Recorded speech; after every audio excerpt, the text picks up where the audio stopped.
Hello everyone guys, যারা পানির speed পেতে চান, যারা পানির প্রেশার খুব ভালো পেতে চান, যে না শাওয়ার মিক্সচারে তারপরে সিলিং শাওয়ারে ঝর্ণাতে খুব ভালো পানির প্রেশার পেতে চান, তারা কি করবেন, কিভাবে ওয়্যারিং করলে আপনার পানির প্রেশার সবসময় হেভি পাবেন। এই দেখেন, আমি এখানে সর্বপ্রথম একটা ইউপিভিসি থ্রেড পাইপ ব্যবহার করেছি 1 ইঞ্চি।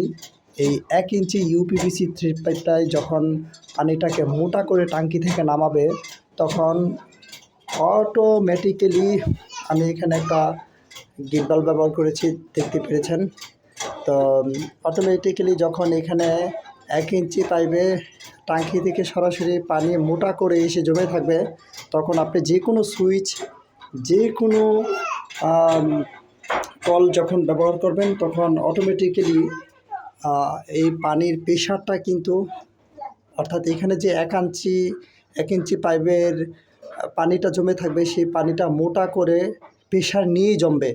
তখন এই যে এখানে আবার 3/4 যে পাইপ আছে, এখানে ব্যবহার করেছি ইউপিভিসি থ্রেড পাইপ, আর আমি তারপরেই ব্যবহার করেছি সিপিভিসি পাইপ। দেখতে পাচ্ছেন, এখানে আমি পানির প্রেশারটা খুব ভালো পাওয়ার জন্য 3/4 পাইপ যেটা ইউজ করেছি। এই যে দেখতে পাচ্ছেন, যেন পানির প্রেশারটা যেন খুব ভালো পাওয়া যায়, তার জন্য আমি এভাবে দেখতে পেরেছেন। সো গাইস, এভাবে যারা কাজ করবেন, পানির প্রেশার ভালো পেতে চান, আশা করি খুব ভালো পানির প্রেশার পাবেন। যারা পানির প্রেশার খুব ভালো পেতে চান, অবশ্যই আগে 1 ইঞ্চি পাইপ দিয়ে সবসময় টাঙ্কি থেকে পানি নামাবেন, তারপরে 3/4 পাইপ ব্যবহার করবেন।